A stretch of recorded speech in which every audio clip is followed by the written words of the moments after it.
कभी ऐसी फिल्म देखी है जो इतनी ज्यादा असली बन जाए कि एंडिंग के बाद उसके सामने असली दुनिया एकदम नकली लगने लगे? आप बोलोगे पॉसिबल ही नहीं है, ऐसा तो कभी कुछ नहीं देखा। गलती आपकी नहीं है, उस फिल्म को लोगों की नजरों से दूर एकदम छुपा के रखा गया है, क्योंकि जिसने भी उसको खुली आंखों से देखा वो कई दिनों तक बंद आंखों से सो नहीं पाया। ड्रग्स, नशा, एडिक्शन, वो शब्द जो किसी इंसान की जिंदगी को स्वर्ग से नर्क बना सकते हैं, ये सिर्फ आज तक सुना होगा आपने। आज इस वीडियो के बाद उस फीलिंग को लिटरली अपनी आंखों से लाइव देखने वाले हो तुम। क्लाइमैक्स एक खतरनाक जानलेवा फिल्म जो आपको ऐसी दुनिया में ले जाएगी जहाँ पे दिमाग और शरीर दोनों पे धीरे धीरे कंट्रोल एकदम जीरो हो जाएगा। वो चाबी से चलने वाला खिलौना देखा है, बस वैसे ही अपने इशारों पे नचाएगी ये फिल्म तुमको। वार्निंग दे देती हूँ, सेंसिटिव और डिस्टर्बिंग फिल्म है, इसीलिए कमजोर दिल वाले लोग बिल्कुल दूर रहना। फिल्म की शुरुआत में टीवी स्क्रीन पे कुछ डांसर्स के इंटरव्यू क्लिप्स दिखाए जाते हैं, जिनमें उनसे मेनली दो चीजों के बारे में सवाल पूछे गए हैं, पहला सेक्स और दूसरा ड्रग्स। कुछ लोग खुल्लम खुल्ला अपने साथ डांस करने वाली लड़कियों को लेकर फैंटेसीज का जिक्र करते हैं, जिनमें वो उनके साथ रात गुजारना चाहते हैं, तो कुछ ड्रग्स के नशे को लेकर अपने खतरनाक एक्सपीरियंस शेयर करते हैं, जिनमें वो मौत के काफी नजदीक पहुंच गए थे। इन सब में सबसे शरीफ है ये बंदी जिसने आज तक ना तो ड्रग्स का नशा किया है और ना ही किसी दूसरे इंसान के साथ फिजिकल कनेक्शन बनाए हैं। इसकी बात माने तो इसका जो पिछला रूममेट था वो अपनी आंखों में कुछ ऐसा ड्रग लेता था जिसको देखकर ये फटाफट वहाँ से 9-2-11 हो गई थी। इसके बाद कहानी पहुंचती है एक बड़े से खाली स्कूल में, जिसका हॉल एक डांसिंग ग्रुप ने कुछ दिनों के लिए प्रैक्टिस करने के लिए किराए पे लिया है। फिर इनका डांस परफॉर्मेंस शुरू होता है जो लगभग 10-12 मिनट लंबा है। लगातार स्क्रीन पे अजीबोगरीब डांस मूव्स दिखाए जाते हैं, जिनके पीछे दिमाग को हिप्नोटाइज करने वाला म्यूजिक बज रहा है। फिर होती है पार्टी, जिसमें सारे डांसर्स एक दूसरे के साथ क्वालिटी टाइम स्पेंड करने का मन बनाते हैं, और उस मोमेंट को स्पेशल बनाने के लिए ग्रुप की मैनेजर सैंग्रिया नाम की अल्कोहल ड्रिंक सर्व कर देती है। शुरुआत में तो सब कुछ नॉर्मल रहता है, लेकिन धीरे धीरे कमरे के अंदर का टेम्परेचर बढ़ने लगता है, जैसे मानो सूरज देवता खुद इनकी डांस परफॉर्मेंस का लाइव डेमो देखने आ गए हों। अब कुछ खास लोग हैं जिनका छोटा सा इंट्रो कराना बहुत जरूरी है, वरना कहानी समझ नहीं पाओगे। नंबर 1, सेल्वा नाम की एक खूबसूरत बंदी जो डांस ग्रुप की कोरियोग्राफर है, और इनके हाथ धोकर पीछे पड़ा हुआ है डेविड नाम का ये फ्लर्ट लड़का जो सेल्वा को पाने के लिए किसी भी हद तक जा सकता है। यह है इमैनुअल जो ग्रुप की मैनेजर है, और इस पार्टी में ये अपने छोटे बच्चे को साथ लेकर आई है। याद है कि नहीं, इन्हीं मैडम ने डांसर्स को सैंग्रिया पिलाई है। ये है गैजेल और ये इनके बड़े भाई टेलर। इनका रिश्ता थोड़ा अजीबोगरीब सा है, नॉर्मल भाई बहन से बिल्कुल अलग, क्योंकि गैजेल जब जब अपने लवर ओमार के नजदीक जाती है तो इनके बड़े भैया टेलर बड़ा पजेसिव हो जाते हैं और खुद बहन के नजदीक जाने की कोशिश करते हैं। इस बंदी का नाम है साइक, जो ग्रुप की one of the best dancers में से है, और ये पास्ट में अपने रिलेशनशिप में नर्क से गुजर चुकी है, इसीलिए फिलहाल किसी भी कमिटमेंट से दूर भाग रही है। सामने लड़का हो या लड़की, इनका जवाब है नो।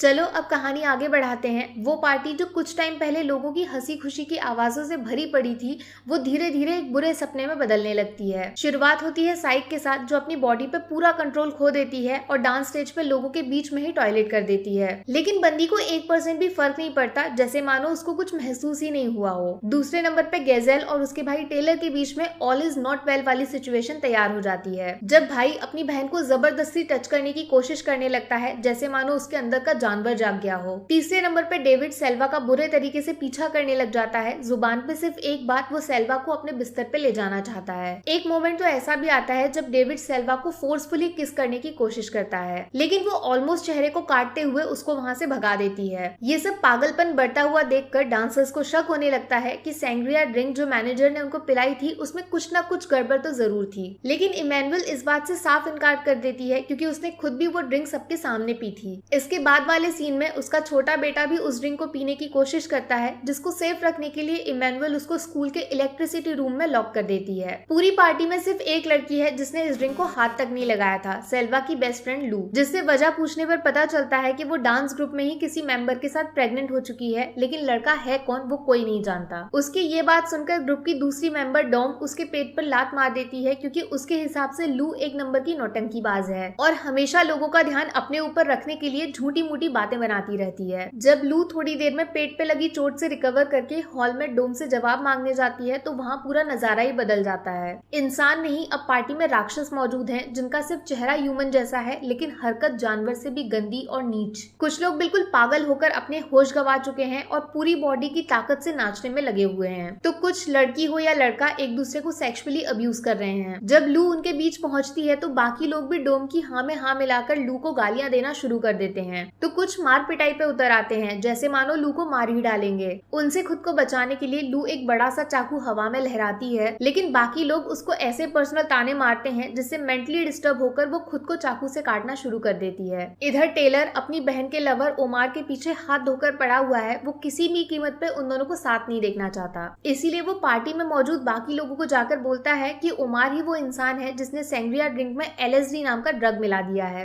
LSD क्या है वो कम शब्दों में समझ लो। पहले एक खतरनाक ड्रग जो इंसान के शरीर में घुसते ही हेलुसिनेशन की शुरुआत कर देता है। खुली आंखों से सपने देखना बोल सकते हो, जिसमें सिर्फ बुरे ख्याल दिमाग में आते हैं। बॉडी में खून का प्रेशर बढ़ने लगता है और इंसान खुद की ही जान का सबसे बड़ा दुश्मन बन जाता है। बस ये LSD वाली बात सुनकर बाकी लोग जो अपने दिमाग पे कंट्रोल खो चुके हैं वो उमार की बात सुने बिना ही उसको अपनी हालत का जिम्मेदार बताकर स्कूल से बाहर बर्फ में फेंक देते हैं और दरवाजा कर लेते हैं बंद। इधर ग्रुप की मैनेजर को अपने बेटे की जोर जोर से चिल्लाने की आवाजें सुनाई देने लगती हैं, जो कमरे में किसी बड़े से कीड़े को देखने की बात बोलता है जो धीरे धीरे उसकी तरफ बढ़ रहा है। वो जब कमरे को खोलने की कोशिश करती है तो पॉकेट से चाबी गायब हो जाती है। पूरा डांस हॉल ढूंढने के बाद भी चाबी का नामो निशान तक नहीं मिलता। फिर कुछ देर बाद अचानक से स्कूल की लाइट चली जाती है और सब लोग जोर से जश्न मनाने लगते हैं कि इमैनुअल का बेटा इलेक्ट्रिसिटी रूम में बिजली की तार से चिपक के मर गया है, जिसकी वजह से स्कूल में अंधेरा हो गया था। बस ये सारी बातें सुनते ही इमैनुअल नशे की हालत में खुद को अपने बेटे की मौत का जिम्मेदार समझ लेती है और उसी इलेक्ट्रिसिटी रूम के दरवाजे के बाहर खुद को पीटना शुरू कर देती है। इसके बाद क्या हुआ, क्या लगता है ये डांसर्स इस रात की अगली सुबह देख पाएंगे या नहीं, स्पेशली जब अपनी जान के दुश्मन ये लोग खुद हैं। आखिर LSD नाम के इस ड्रग का इलाज है क्या, जो धीरे धीरे दिमाग से लेकर दिल दोनों को अपना शिकार बना रहा है, और उन इंटरव्यू क्लिप्स का इस डांस पार्टी से क्या लेना देना जो शुरुआत में टीवी स्क्रीन पे दिखाए गए थे। जब आप खुद ढूंढना चाहते हो तो जाके फटाफट फिल्म ढूंढो और देख लो, लेकिन मेरे शब्दों में अगर एंडिंग सुनना चाहते हो तो वेलकम बैक। चलिए शुरुआत करते हैं। स्पॉइलर वार्निंग स्क्रीन पे आ गई होगी। अब फिल्म के अंदर छुपा हुआ असली जादू बाहर आता है जब डायरेक्टर साहब कैमरा को उल्टा कर देते हैं अपसाइड डाउन, ताकि हम लोग वो फील कर सकें जो डांसर्स इस टाइम पार्टी में कर रहे हैं। इन शॉर्ट ये LSD का नशा करने वाले लोगों के दिमाग में फिट CCTV फुटेज है। स्क्रीन पे गाढ़ा लाल रंग, पीछे बजता non stop high volume music और खुद की जान के दुश्मन बने बैठे कुछ पागल सन की जानवर जिनको दुनिया उल्टी पुल्टी नजर आ रही है।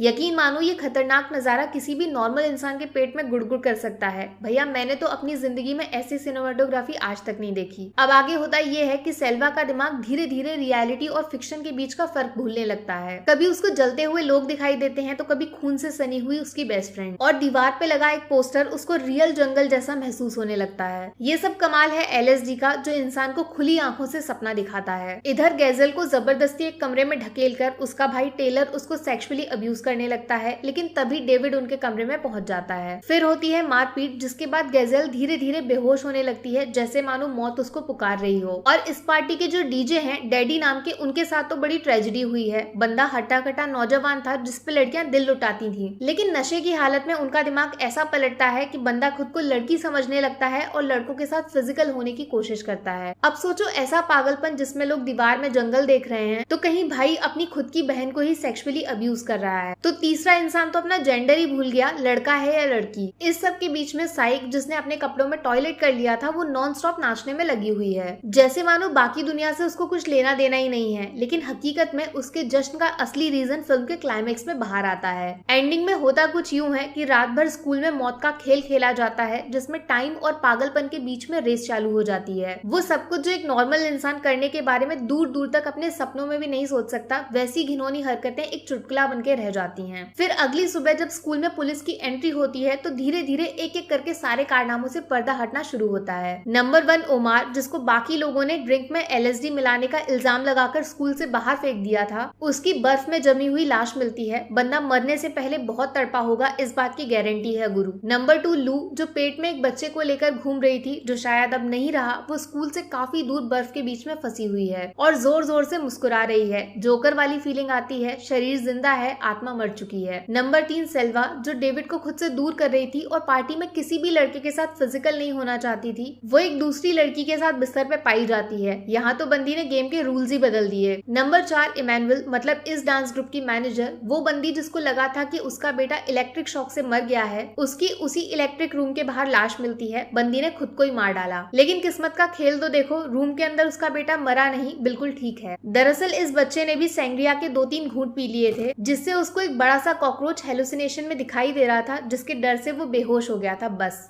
और सबसे मस्त फिल्म का एकदम एंड सीन जब रूम में किसी लड़की को नींद से जागते हुए दिखाया जाता है, जिसके बैग में LSD ड्रग के ऊपर लिखी हुई काफी सारी बुक्स मौजूद हैं। ये बंदी पिछली रात की सारी बातें भुलाकर तुरंत नींद से जागती है और अपनी आंखों में किसी चीज के 2-3 ड्रॉप्स डालती है। कुछ याद आया मेरे दोस्त? शुरुआत के वीडियो क्लिप्स जिसमें साइक अपने रूममेट का जिक्र करती है जिससे डर के उसने रूम चेंज कर लिया था। बेटा जी, वो कहानी झूठी थी। दरअसल कोई रूममेट था ही नहीं, वो सिर्फ इसकी हेलुसिनेशन थी, जबकि ये खुद इस LSD ड्रग की दीवानी है और पिछली रात पार्टी की ड्रिंक सैंग्रिया में ड्रग इसी बंदी ने मिलाया था। तो दोस्तों, कहानी खत्म, फुल स्टॉप, दी एंड। लेकिन जाते जाते डायरेक्टर साहब की एक लास्ट कलाकारी के बारे में बता दूं, जो फिल्म खत्म करने से पहले स्क्रीन पे एक खतरनाक सीक्रेट मैसेज देकर जाते हैं। इनके शब्द हैं, death is an extraordinary experience, मतलब मौत दुनिया की सबसे खास चीज होती है। इन शॉर्ट ये बस बोलना चाहते हैं कि स्क्रीन पे जो फिल्म के रूप में इन्होंने ऑडियंस को दिखाया है वो मौत का लाइव CCTV फुटेज है। अगर नशा करोगे या फिर सेक्सुअल अब्यूज के चक्कर में अंधे हो जाओगे तो जिंदगी का यही हाल होगा। सुधर जाओ, अभी भी टाइम है मेरे दोस्त, वरना इस फिल्म के डायरेक्टर के साथ तुम्हारी मीटिंग फिक्स करवाती हूँ मैं। बाकी वीडियो में कुछ पसंद आया हो या फिर कुछ शिकायत करनी हो तो मैं आपको इंस्टाग्राम पे भी मिल जाऊंगी, वरना थोड़ा सा इंतजार करिए। मिलूंगी आपसे अगले वीडियो में। Take care, bye bye.